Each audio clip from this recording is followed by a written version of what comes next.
Pagué la educación de mis sobrinos durante años, pero descubrí que mi hermana me había engañado con mi marido y que él había traído amigos para participar. Desde que tengo uso de razón, la familia siempre ha sido mi prioridad. Mi nombre es Camila, tengo 44 años, y tal vez porque nunca tuve hijos, sentí que tenía que extender mi amor y apoyo a quienes realmente lo necesitaban. Mi hermana, Patricia, siempre tuvo una vida complicada, y cuando su matrimonio se vino abajo, mi esposo y yo, Ricardo, nos convertimos en la base que sustentó no solo a ella, sino también a sus 3 hijos, Beatriz, 23 años, Gustavo, 20 años, y Enrique, 17 años. Creí que estaba haciendo lo correcto al asegurarme de que tuvieran una vida mejor que la que mi hermana podría proporcionar por sí sola. Pero la gratitud que esperaba nunca llegó. En los primeros años, brindar este apoyo parecía una misión noble. Beatriz siempre mostró gratitud, estudió mucho y comprendió el valor de cada centavo que invertimos en su educación. Pero Gustavo y Enrique no tardaron en desarrollar una mentalidad diferente. Al principio Gustavo parecía esforzarse mucho, pero con el tiempo empezó a actuar como si nuestra ayuda fuera su derecho, una obligación que Ricardo y yo teníamos. Enrique, el menor, ya creció en esta dinámica y no tardó en convertirse en rebelde y grosero, sin mostrar una pizca de respeto o reconocimiento por lo que hicimos por ellos. El centavo debería haber caído ahí, pero me negué a verlo. La realidad es que, cuanto más ayudaba, menos valoraban. Al principio pensé que era solo un problema de madurez, que con el tiempo se darían cuenta de cuánto nos sacrificamos Ricardo y yo para garantizarles un futuro mejor. Pero la verdad fue mucho más dura, solo estaba siendo usado. Cada solicitud de dinero iba acompañada de una emotiva disculpa, una súplica disfrazada de necesidad urgente. Tía, la matrícula de la universidad ha subido. Tía, necesito comprar un material importante. Tía, si puedes ayudarme una vez más. Y yo, ciego, ayudé. Hasta que me di cuenta de que muchas de esas excusas eran solo mentiras bien dichas. Y lo peor es que Patricia nunca se propuso intervenir. Al contrario, parecía cómoda sabiendo que Ricardo y yo asumíamos la responsabilidad que debería haber sido suya. Si bien trabajamos duro para costearlo todo, se acomodó, vivió como si no tuviera ninguna obligación. Los hermanos deben ayudarse unos a otros, decía cada vez que yo mostraba cansancio. Y eso fue lo que me mantuvo atrapado en esta dinámica. La idea de que simplemente estaba haciendo lo que debería hacer una buena hermana. ¿Pero estaba realmente obligado a apoyar todo esto?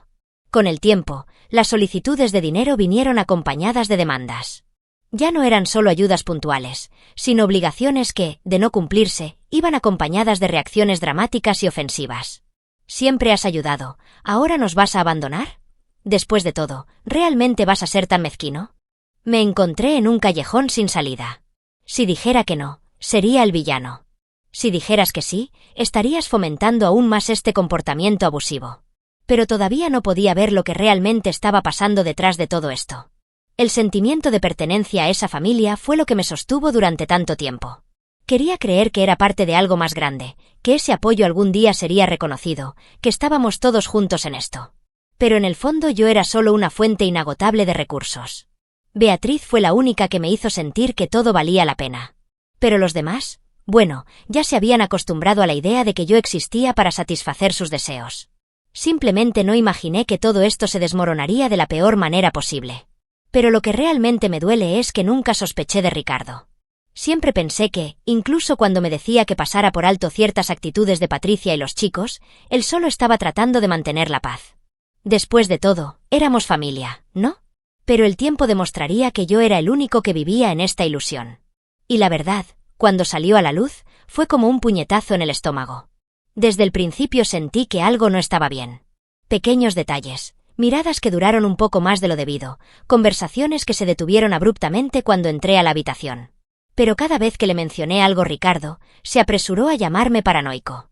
«Estás viendo algo donde no lo hay, amor», dijo con ese tono paciente, como si estuviera ante un niño que inventa monstruos debajo de la cama. Y yo creí. Lo creí porque quería creerlo, porque la alternativa era admitir que algo mucho peor estaba pasando delante de mis narices.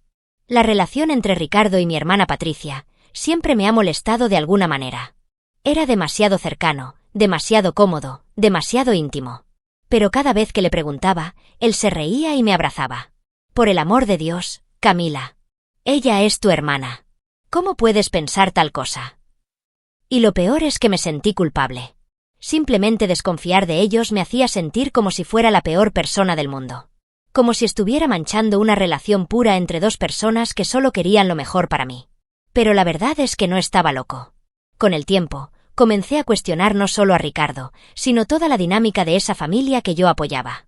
Noté cómo Patricia se aprovechaba de mí, cómo Gustavo y Enrique me trataban como a un cajero automático ambulante y cómo Ricardo siempre estaba dispuesto a defenderlos a todos. Ayudamos porque queremos, ¿no? La familia es importante, decía cada vez que expresaba mi cansancio. Y una vez más me sentí culpable. Quizás estaba realmente exagerando. Quizás fui egoísta al esperar gratitud por algo que, al final, era solo mi deber como hermana. Pasaron los años y mi intuición nunca se apagó por completo. Siempre hubo un malestar latente, una duda que enterré cada vez más profundamente. Pero Ricardo era hábil. Sabía exactamente cómo manipularme. Si me quejaba de la manera en que Patricia interfería demasiado en nuestras vidas, él ponía los ojos en blanco y me hacía sentir ridículo. ¿Estás compitiendo con tu propia hermana ahora? ¿Por qué? ¿Atención? La palabra paranoico se ha convertido en un mantra. Escuché tantas cosas que comencé a dudar de mi propia cordura. Y cuando empiezas a dudar de ti mismo, ya has perdido. Las disculpas se volvieron rutinarias. Las salidas con amigos en plena noche, las miradas que desviaban cuando le preguntaba dónde había estado, el olor a perfume que no era mío. Pero cada vez que le preguntaba, él tenía una respuesta. Siempre. Y las respuestas fueron tan convincentes, tan bien construidas, que terminé sintiéndome avergonzado por haber preguntado. ¿No confías en mí? Me preguntó herido, como si yo fuera el villano de la historia. ¿Y lo peor? Me disculpé. Siempre. Como si fuera mi error. Pero lo que más me duele es darme cuenta cómo distorsionó mi propia percepción de la realidad. Siempre he sido una mujer fuerte, pero Ricardo me hizo dudar de mi propia intuición, de mi propia voz. Enterré tantos sentimientos, me tragué tantas verdades incómodas, solo para mantener la paz. Solo para no parecer neurótico. Pero la paz era solo mi ilusión. Y en el fondo, sabía que algo andaba muy mal. Simplemente no sabía el tamaño del infierno que estaba por venir. Al final no me equivoqué. Nunca me he equivocado. Simplemente no sabía cuánto dolería la verdad cuando finalmente se volviera imposible ignorarla. Y cuando salió a la luz, fue mucho, mucho peor de lo que podría haber imaginado. Si hubo algo que me hizo creer que mi ayuda valía la pena, fue Beatriz. Desde pequeña siempre se ha mostrado una chica trabajadora, agradecida y decidida. Mientras sus hermanos parecían ver el dinero como un derecho adquirido, ella entendió el valor de cada centavo que Ricardo y yo invertimos. Cuando comenzó la universidad, trabajó duro para llegar a fin de mes, negándose a depender completamente de nosotros. Ella quería ser independiente. Y para mí, ella fue la prueba de que todos mis esfuerzos tenían un propósito. Pero fue solo una excepción dentro de una realidad mucho más cruel. Ya Gustavo y Enrique siguió un camino completamente diferente. Al principio, Gustavo incluso parecía seguir los pasos de su hermana, pero con el tiempo su mentalidad cambió. Empezó a ver el dinero como algo garantizado. Y cuando decidió abandonar la universidad, esperaba que Ricardo y yo simplemente financia tu nueva gran idea. Quería abrir un negocio, pero nunca dijo exactamente qué. Tía, créeme. Solo necesito una inversión inicial, dijo, sin presentar ningún plan concreto. Y cuando dije que no daría dinero sin saber dónde se estaba invirtiendo, me trataron como si fuera la peor persona del mundo. Enrique, por su parte, ni siquiera intentó fingir que le importaba el esfuerzo que hicimos por él. Cuando aún estaba en la escuela secundaria, comenzó a abandonar las clases y a gastar dinero en fiestas. Me enteré por terceros que ya le pidió dinero a Ricardo en secreto, como si la mesada que le di no fuera suficiente. Pero el colmo fue darse cuenta de que Patricia fomentó este comportamiento. Camila, el dinero no lo es todo en la vida. Necesitas confiar más en los chicos. ¿Confianza? ¿Cómo podría confiar cuando ellos se estaban volviendo ingratos, egoístas y vagos, sin el más mínimo respeto por nuestro sacrificio? Fue repugnante darse cuenta de que, mientras Beatriz luchaba por construir su propio futuro, los otros dos simplemente se acomodaron en la certeza de que yo nunca dejaría de apoyarlos. Patricia los crió para que fueran dependientes. Gustavo y Enrique fueron creciendo sin ningún sentido de esfuerzo, de trabajo duro, de responsabilidad. Y fue en parte culpa mía. Alimenté esta adicción durante años, creyendo que solo estaba ayudando. Pero ayudar no significa crear adultos incapaces de arreglárselas por sí solos. Y darme cuenta de eso fue doloroso. Lo peor de todo fue la inversión de valores que se estableció dentro de mi propia familia. Yo quería enseñar que el esfuerzo y la dedicación eran fundamentales, pero Patricia predicaba todo lo contrario. El dinero va y viene, Camila. Deja de ser tan rígida. Y esta mentalidad se arraigó en Gustavo y Enrique de manera aterradora. Comenzaron a actuar como si yo estuviera equivocado al esperar que fueran responsables. Y comencé a darme cuenta de que, a sus ojos, nunca fui una tía generosa. Yo era solo una billetera ambulante. Fue en ese momento cuando las tensiones comenzaron a aumentar. Pensé que si impusiera límites, entenderían el mensaje. Que Gustavo reconsideraría su decisión y volvería a estudiar, que Enrique aprendería a valorar el dinero. Pero eso no es lo que pasó. Su respuesta fue la rebelión. Como si estuviera traicionando a la familia al negarme a seguir pagando todo sin cuestionarlo. Y fue entonces cuando comencé a comprender la verdad. Por mucho que diera, nunca sería suficiente. No lo sabía todavía, pero ese sería el comienzo de algo mucho peor. El comienzo de la completa destrucción de mi relación con todos ellos. Pensé que ya había visto el peor lado de la ingratitud, pero me equivoqué. Porque en el momento en que comencé a decir no, fue como si mi existencia se convirtiera en una molestia. Y cuando me di cuenta de esto, ya era demasiado tarde. La primera vez que dije realmente no, sentí el peso de la ingratitud. Gustavo quería dinero para un negocio que ni él mismo sabía explicar. Enrique, por su parte, ya ni siquiera se molestó en inventar excusas elaboradas. Simplemente preguntó, como si fuera su derecho incuestionable. Pero cuando me negué, su reacción no fue de frustración ni decepción. Fue ira. Como si estuviera cometiendo una traición personal. Como si todo el apoyo que ya le había brindado durante años no tuviera valor, solo porque, esta vez, me negué a seguir apoyando sus caprichos. A la reacción de mi madre fue aún peor. En lugar de reconocer que ya había hecho mucho, que ya había sacrificado más de lo necesario, ella simplemente me miró con desaprobación. Camila, ¿realmente vas a abandonar a tu familia? ¿Abandonar? Me quedé sin palabras. ¿Todo lo que hice hasta entonces no sirvió para nada? ¿Alguna vez me verían como alguien que ya había dado más que suficiente? Al parecer, para ellos mi obligación nunca terminaría. Existí para servir, y en el momento en que decidí ponerme a mí mismo en primer lugar, me convertí en el villano. Pero fue Patricia quien jugó la carta más baja.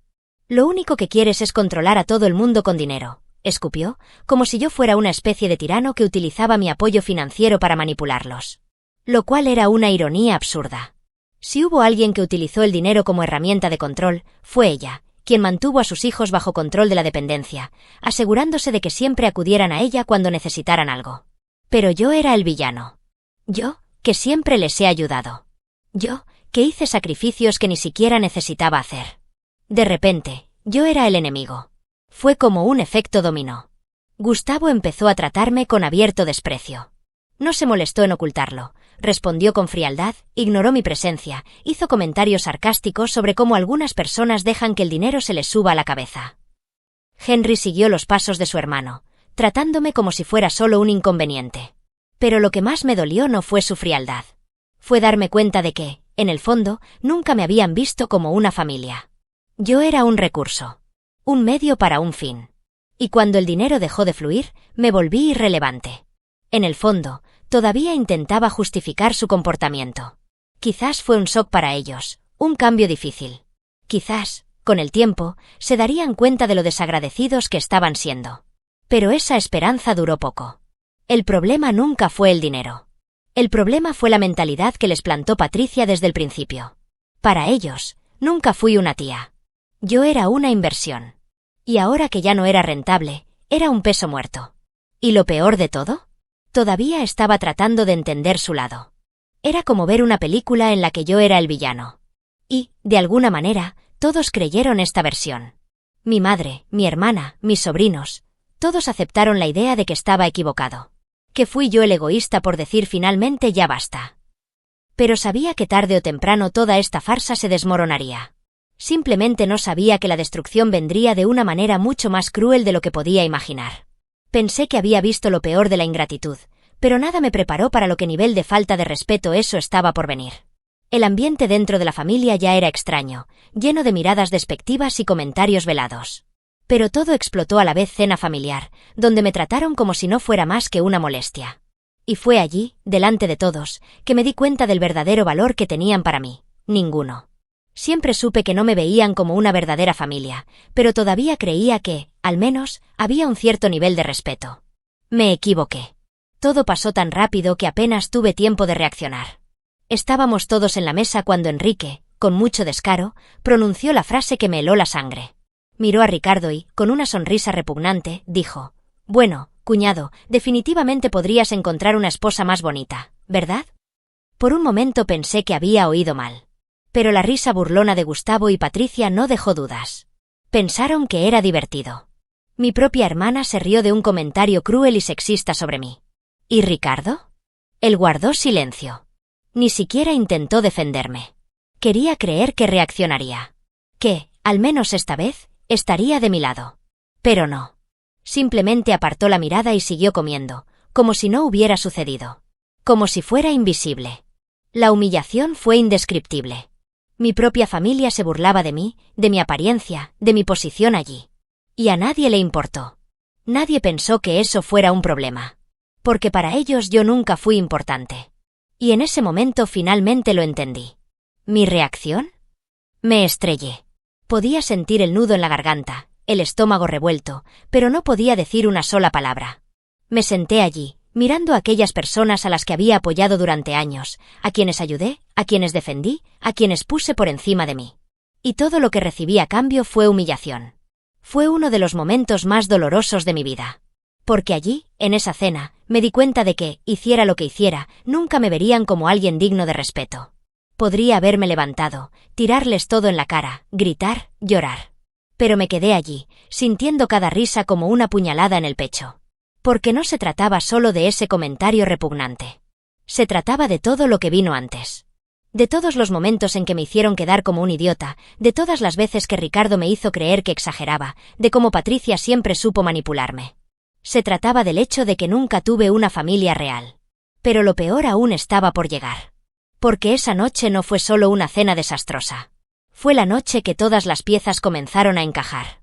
Fue la noche que finalmente vi lo que había estado pasando ante mis narices durante años. Simplemente no sabía que la traición sería mucho, mucho peor de lo que podía imaginar. Quería creer que esa noche había sido el peor momento de mi vida. Que la humillación en la cena familiar era el colmo de la traición que sufriría. Pero me equivoqué.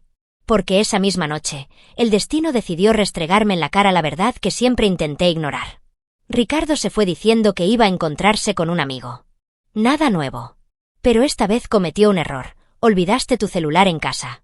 Y allí, en esa pantalla iluminada sobre la mesa, estaba lo que nunca quise ver, pero que siempre supe que existía. Prueba definitiva de que era un completo idiota. La primera notificación fue suficiente para acelerar mi corazón. Un mensaje de Patricia. Mañana por la noche, ¿puedes traer a los niños también? Será divertido como la última vez. ¿Los chicos? Se me heló la sangre. ¿Qué chicos? ¿Gustavo y Enrique?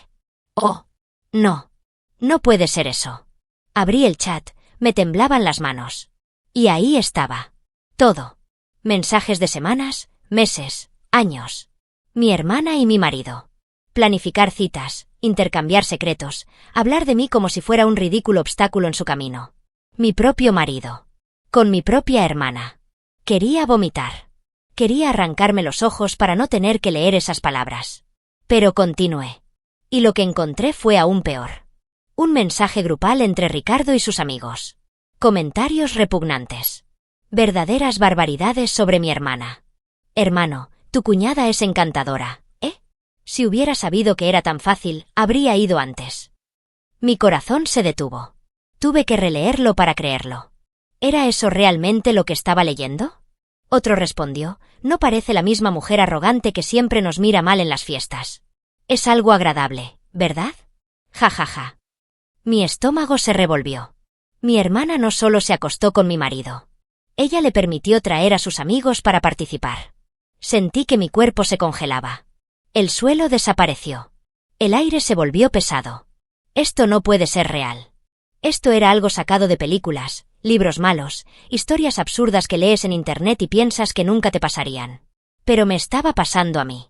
Mi propia sangre, la persona a la que ayudé durante años, se acostó con mi marido y le dejó hacerle un juguete para sus amigos. ¿Cómo? ¿Cómo pude estar tan ciego? ¿Cómo podría creer todas las mentiras de Ricardo? ¿Cómo pude defender a Patricia durante tanto tiempo? Mi visión se volvió borrosa. Necesitaba escucharlo de su boca. Saqué mi celular y llamé. El teléfono sonó 3 veces antes de que Patricia respondiera riendo. Reír. Camila, cálmate. Siempre has sido tan dramática. ¿Dramático? Mi visión se puso roja. El mundo giraba a mi alrededor. Me dejaron en ridículo durante años y mi hermana tuvo la osadía de reírse en mi cara. Sentí que algo dentro de mí se rompía en ese momento. Algo que nunca podría arreglarse. Nunca más me dejarían engañar. Nunca más me dejarían en ridículo. Colgué el teléfono sin decir una palabra. Pero en ese momento supe que mi vida nunca volvería a ser la misma. Ricardo no sabía que yo ya lo sabía. Pero esa noche lo descubriría. Esa noche, Ricardo regresó a casa sin saber que su vida estaba a punto de desmoronarse. Entró como si nada, tiró las llaves sobre la mesa y fue directo al baño. Yo estaba sentada en el sofá, inmóvil, con su celular en mis manos. Su corazón latía con fuerza en su pecho, pero no con tristeza. Esta vez fue odio. Cuando salió, me miró y se dio cuenta de que algo andaba mal. «Bebé, ¿estás bien?» Y audacia. A cara de paz. Lo miré a los ojos y tiré el celular al suelo. ¿Quieres explicarme qué es esto o necesito dibujarlo? Se quedó helado. Se puso pálido. Cogió el teléfono, vio los mensajes abiertos y luego comenzó el teatro. Camila, no es lo que parece. Puedo explicarlo. ¿Explicar? Me reí. Encontrar. Porque en ese momento me di cuenta de lo estúpido que había sido. Permití que este hombre me manipulara durante años. Le permití hacerme dudar de mí mismo, mientras él dormía con mi hermana y se reía en mi cara. Pero ahora ya no tenía control sobre mí. «Tienes 5 minutos para salir de esta casa o llamaré a la policía».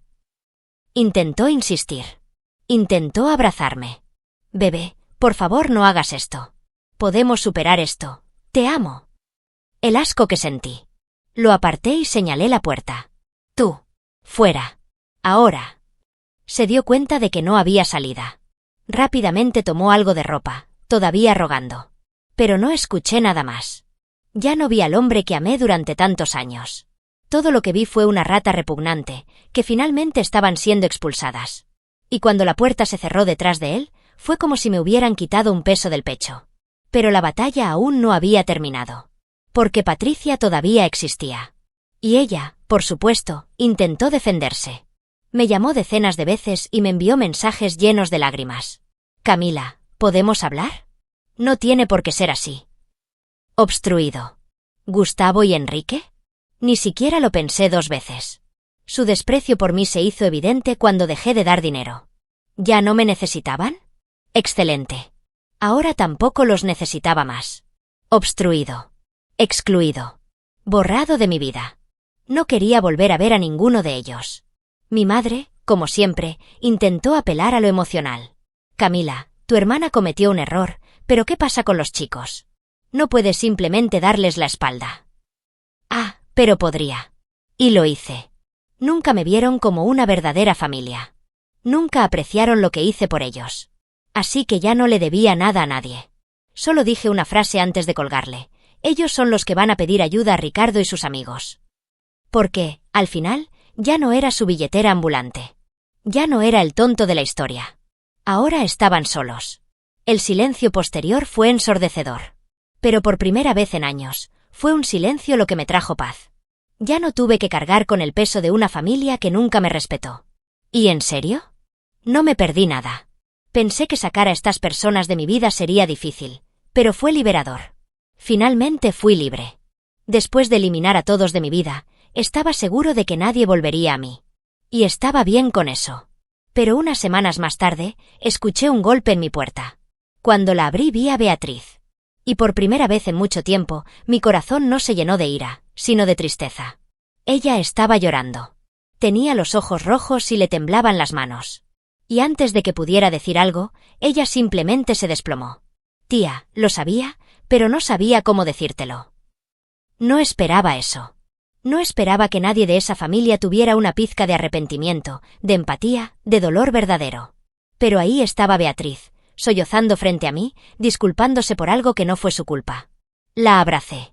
Por primera vez desde que pasó todo, yo también lloré. Porque, en el fondo, sabía que ella no era como el resto de ellos. Y en ese momento me di cuenta de que ella era la única persona que realmente valía la pena tener en mi vida. Ella me contó todo. Cómo siempre sospeché, cómo escuchaba conversaciones extrañas, cómo sorprendía a mi madre y a mis hermanos susurrando y riendo a mis espaldas. Pero ella no sabía cómo decírmelo. Era apenas una adolescente cuando empezó a notar cosas. Traté de hablar con mi madre y mi tía. Pero ella siempre decía que no debía involucrarme. Que era mejor para mí quedarme callada. Y eso es exactamente lo que ella hizo. Ella guardó silencio, pero ahora estaba allí, pidiendo perdón por no avisarme antes. Tomé tus manos y te dije la verdad, ella no tenía la culpa. Ella fue criada en esa familia, pero no se convirtió en uno de ellos. Ella no era como Gustavo, que lo veía todo y solo se reía. No era como Enrique, que me humillaba y se burlaba de mí. Ella era diferente. Y por eso tomó la decisión más difícil de su vida, rompió los lazos con su madre y sus hermanos. Ya no quiero ser parte de esto.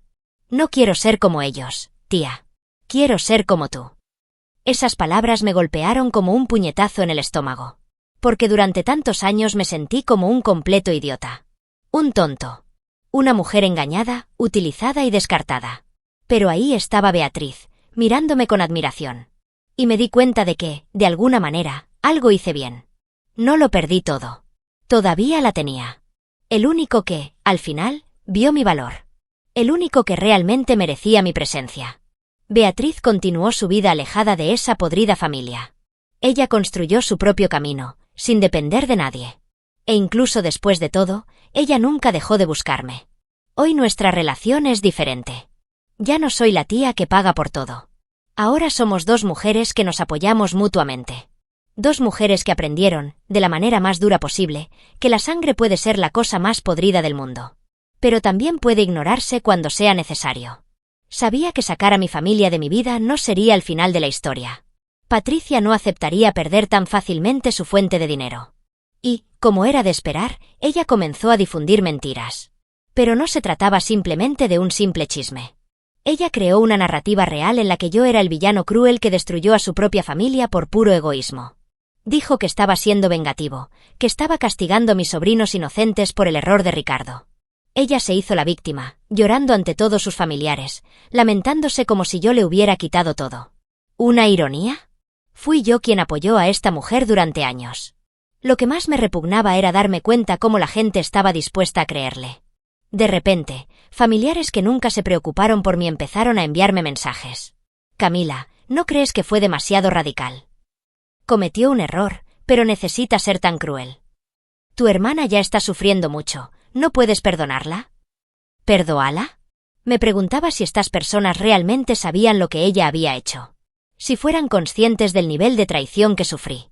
Pero luego me di cuenta de que la verdad no les importaba. No estaban preocupados por mí. Solo querían mantener la ilusión de una familia unida. ¿Y la parte más desagradable? Mucha gente ya lo sabía. Tíos, primos, incluso mi madre. Todos habían notado las miradas, los toques sutiles, las conversaciones bajas entre Patricia y Ricardo. Pero nadie me avisó. Porque, en el fondo, nadie quería meterse. Era más fácil dejarme engañar que crear un conflicto. Y ahora, esas mismas personas me pedían que lo superara, como si todo fuera solo un pequeño desacuerdo. No, suficiente. Esta vez quien no quería más contacto era yo.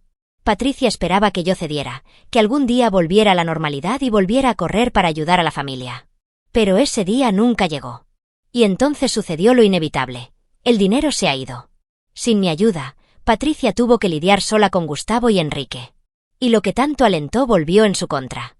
Los niños, acostumbrados a vivir sin esfuerzo, empezaron a explotar a su propia madre. Empezaron a exigirle dinero, como siempre me lo habían hecho a mí. Pero ella no tenía nada que dar. Y fue entonces cuando todo se vino abajo para ella. En cuanto a Ricardo, bueno, obtuvo exactamente lo que se merecía. Cuando la verdad salió a la luz, perdió el respeto incluso de los amigos que tanto alardeaban de él. Sin el apoyo financiero que tenía conmigo, su vida se convirtió en un desastre. ¿Y Patricia? Ella pensó que ella era la inteligente, que saldría victoriosa de esta historia. Pero solo fue usado. Cuando Ricardo se dio cuenta de que ella no tenía nada más que ofrecer, la descartó como basura. Y de repente, ella ya no era la víctima. Era simplemente una mujer sola, sin marido, sin hermana, sin dinero y sin respeto. ¿Y yo? Seguí adelante con mi vida. Empecé desde cero, pero por primera vez, sin cargar con peso muerto. Al principio fue difícil. Pero luego llegó la paz. La libertad de no tener que preocuparme por nadie más que por mí mismo. Aprendí que poner límites no es egoísmo, es necesidad. Y, sobre todo, aprendí que la familia no se trata de sangre. La familia se trata de respeto. Y si no hay respeto, no hay nada. Si algo me enseñó esta historia es que nunca más sacrificaré mi paz por alguien que no la merece. Pasé años creyendo que estaba ayudando a mi familia, que estaba haciendo lo correcto. Pero en realidad, simplemente les estaba permitiendo que me usaran. Fui manipulado, explotado y descartado cuando ya no era útil. Y esa fue la lección más dolorosa de mi vida. Pero también fue el que me liberó. Porque hoy sé que mi valor no depende de la aprobación de nadie. Aprendí, de la manera más cruel posible, que no todos los que te llaman familia realmente te ven como tal. Para algunos, eres solo una herramienta conveniente, un medio para lograr algo. Y cuando ese algo ya no existe, te vuelves desechable. Aprendí que no todos los vínculos de sangre valen la pena. La sociedad nos enseña que debemos perdonar todo en nombre de la familia. Pero esta es una mentira peligrosa. El verdadero amor no está condicionado a lo que puedas ofrecer. Si una relación solo existe porque das algo a cambio, entonces eso no es familia. Es exploración. Y aprendí esto de la manera más difícil posible. Siempre me obligué a creer que ayudar a mi hermana y a mis sobrinos era un acto de amor, que algún día ellos me entenderían y estarían agradecidos. Pero la verdad es que para ellos yo nunca fui más que un recurso. Si pudiera retroceder en el tiempo, habría impuesto límites desde el principio. Habría dejado claro que mi ayuda era un apoyo, no una obligación.